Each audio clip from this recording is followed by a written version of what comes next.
There it is.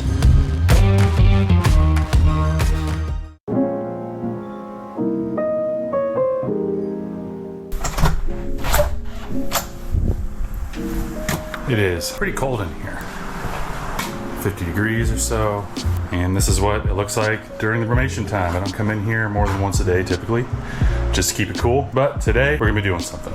So we do have a lot of rattlesnakes, and some of them are protected animals or things that you wouldn't legally be able to have in Arizona without a special permit.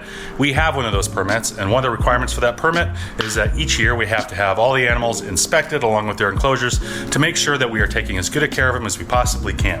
So I'm gonna start preparing for that today, but the task is to take snakes from their enclosures and put them into these boxes, same ones that we use for our displays, so the vet can easily inspect those animals from every which way without risking an envenomation. While I'm at it, this is a really good time to talk about each one of these protected animals and maybe learn something about them and why we have them. If you're wondering what this whole mess is, don't worry about it. This is stuff that we use. We do experiments in here with rattlesnakes and other animals to test things like their climbing ability, and that is why we have these standards that we do for rattlesnake fencing, is because of stuff like this.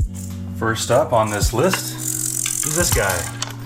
This is a banded rock rattlesnake. This one is given to us by somebody that was coming into the state. It's from New Mexico. This is one of the protected species that's also found in Arizona. They can be found in the southeastern part of the state. They are heavily poached. People collect these all the time. There is some enforcement. Doesn't work all that great. There's a ton of them that leave the state all the time, but we have this one. It is a beautiful example of what a banded rock rattlesnake looks like in New Mexico. Someday in the future, I'd like to get one from Arizona, but not so bad that I'm gonna try to collect it out of the wild or anything like that. There's no need. This animal serves well. I've had it for just shy of 10 years at this point, which makes it probably around 20 years old. This is a little larger snake. This is a Panamint rattlesnake. These come from Nevada. This one's actually near Las Vegas, where this comes from. So this Panamint rattlesnake was given to me by a friend that lives in the Las Vegas area, and we use it to, well, help educate. This is not the prettiest of this instance of these animals, but this is how they often look in the places where people run into them the most, which is in the very quickly developing areas of southern Nevada. This is one of my personal favorites. This is a really pretty midget faded rattlesnake from the state of Utah. This animal came to us, it was poached, unfortunately. It is not legal to collect rattlesnakes or touch them, really, in Utah, and somebody did. A friend of ours in Texas let us know that this animal had shown up as something else and was wondering if there's any way that we could make that right. So we contacted who we needed to contact so we can get this animal transferred to us so that it can be used for education purposes instead of floating around in the black market. It is a very beautiful snake. It looks just like the sand around Moab. And to give some context to the name of these animals, which is a midget faded rattlesnake. This is actually a really big one, but it's still very small, and it's pretty faded. So put that together, midget faded rattlesnake. Yeah, don't yell at me about the name. I didn't come up with it. Here is another midget faded rattlesnake. Not quite as faded as the other one. This one was given to us as a neonate, or a tiny baby, by a friend out of a venom lab in Colorado. I've had this animal for 5 years or so, and that makes it 5 years old. It was tiny, tiny, tiny. Alright, hey everyone, I'm headed to call. Rattlesnake actually went back out their gate to the golf course that's behind their house. Hey, Hi. how you doing? Good, good. Was it a Western Diamondback? Yeah, basically he was right here. Okay. And then he went right through in here. Oh, I see the bushes. He came out through in here. Oh, There's okay. real He went right bushes. under? Yeah, he went right through in here. Okay. How big was he? Oh, he was pretty big? Yeah. Okay. There's a bush over there. If I hop this, can you hand me my stuff, please? Sure. Okay. Oh, here he is, actually. For real? I see his tail right there. Nice. Yes. What are you doing there, bud? Okay, I'm probably still gonna hop it then. Okay, it's right there.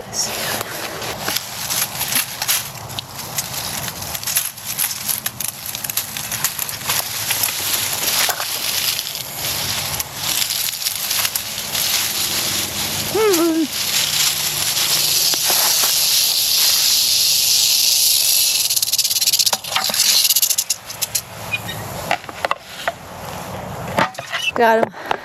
Nice. Good eye. So you saw him like last week, you said, right? Yeah, that's the last week it was over in there. In where? Over here. Shot across. So. Gotcha. You got it? Yeah. We Yeah. got it. What? Got it. Yeah, he spotted it and I just hopped over and he's right here in this heavy bed.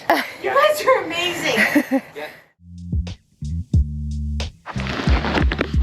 Alright, just hike this little dude back into the mountain here. Hiked up a little, oh hey, hi there. Hiked up a little hill here. I'm just gonna put you under this big rock for the night.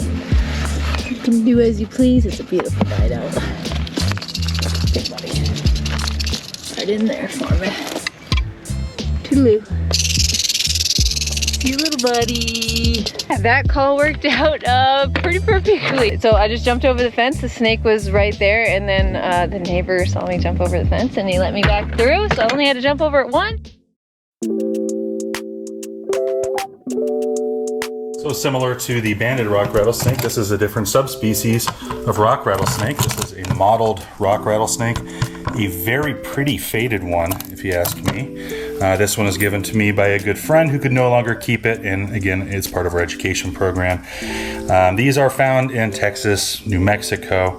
They are not found in Arizona, but I kind of wish they are because they're just really pretty animals. Very healthy, nice little animal.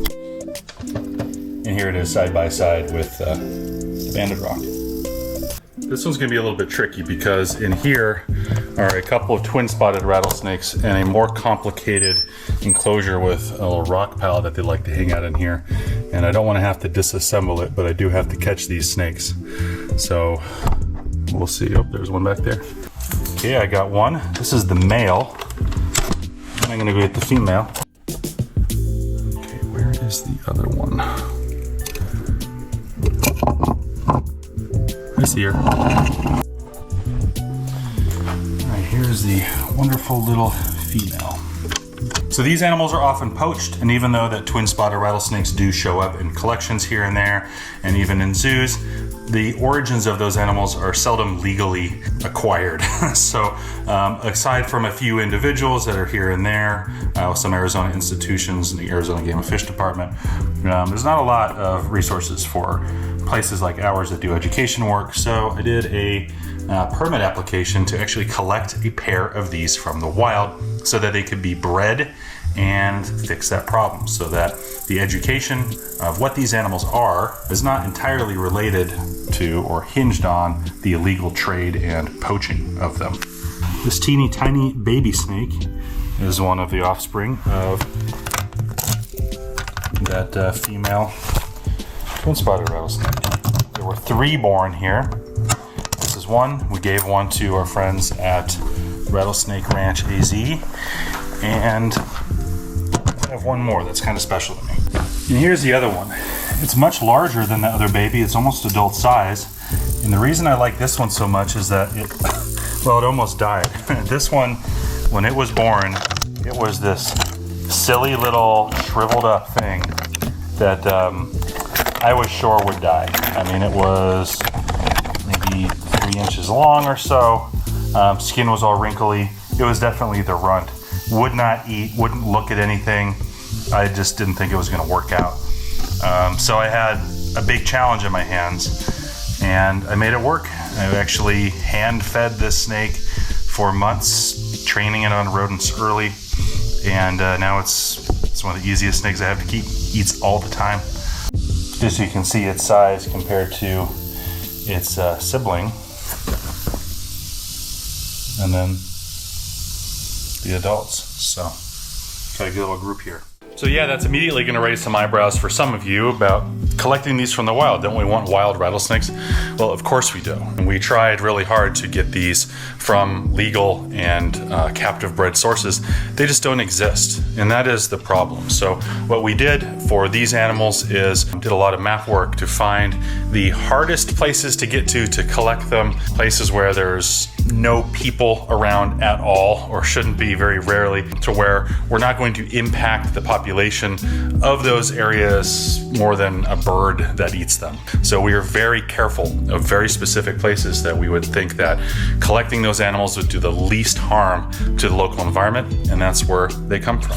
And we do have two other animals that are similar to those twin-spotted rattlesnakes in that they are often poached, that there's not a lot of legal ones for people to learn about, all that stuff. Basically the same program trying to breed with Arizona ridge-nosed rattlesnakes.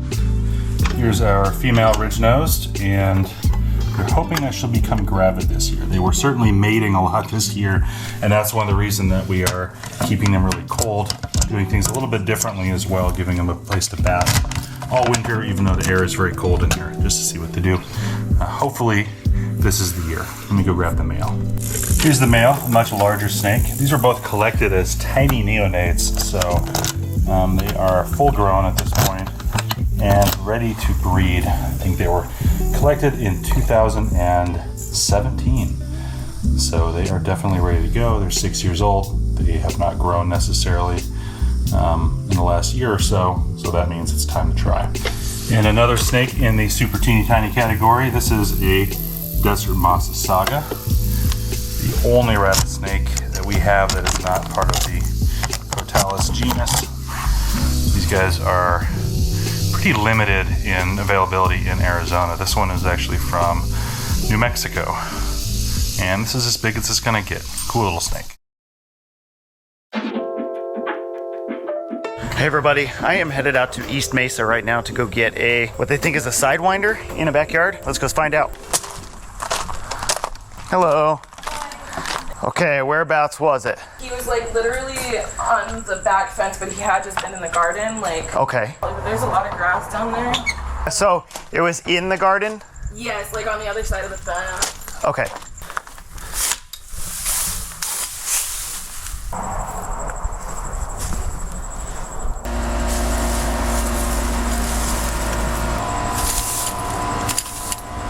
Oh, there it is. There it is. Going up into the tomatoes.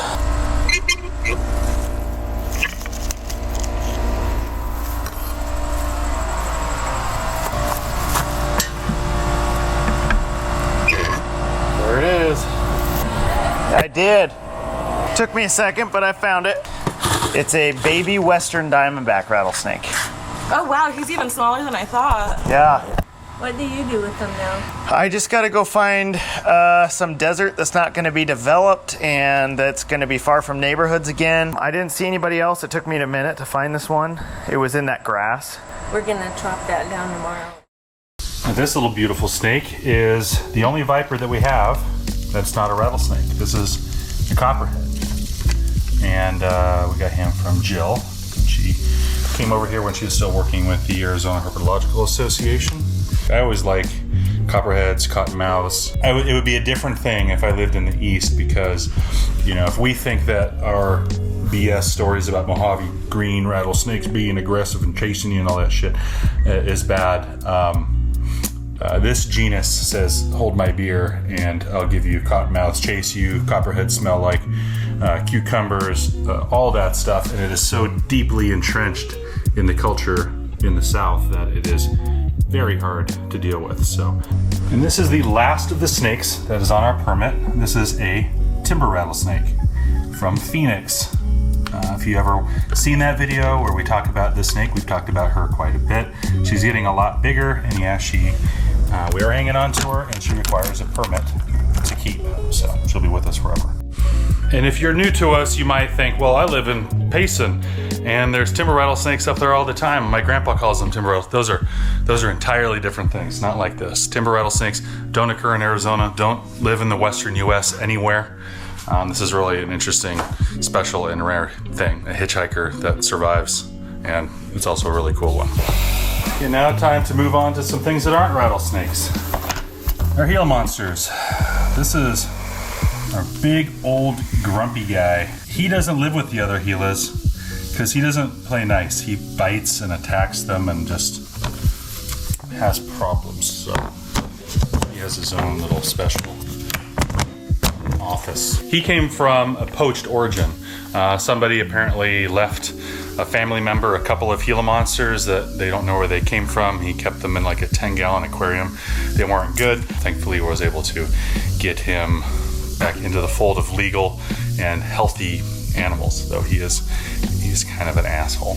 Here's a big girl that we got from the AHA. You can see that she has a little stumpy tail. She was attacked by a dog in the backyard and recovered, but now does education work for a living with us. And Trixie, our 3-legged Gila that you might be familiar with if you watch our channel. Doing good. She's just kind of grumpy that I woke her up. Here's a little female we've had for a long time. That was another poached animal. Not a very remarkable story. Just someone had one, said, I don't want this anymore, did something bad. Can you take it from me? Called Game and Fish. They said yes. Here we go. And that is everybody. So after they get their vet check, then I'm gonna put them back in their enclosures after I rearrange things just a little bit to make sure it's again ready for the winter, make sure there's, it's a good opportunity to clean things. And then the temperature is gonna go back right down to 50 degrees, and then they're gonna stay put, not even gonna move them for another close to 2 months. And I'm gonna miss them. All right, out into the wilderness I go. It's no Sidewinder, but it sure is a pretty little diamondback. Holy crap. So I got this little hole here. It's perfect.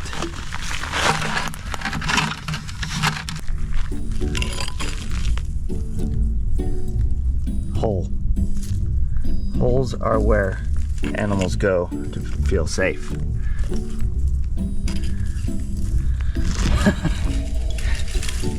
Come on. This thing is wiry.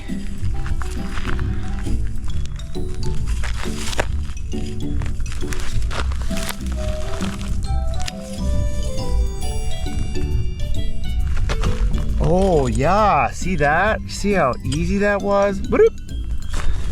So with baby rattlesnakes like that, it's a lot easier to find release spots because they can fit in these little holes.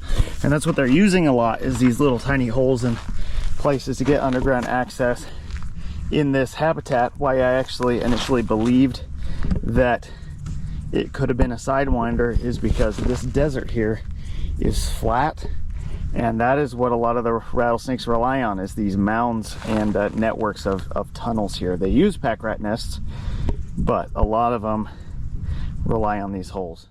So with this job, you never know what's going to go on any given day. From editing YouTube videos to running calls to talking about snake-proof fencing to looking for rattlesnakes out in the wild and doing research.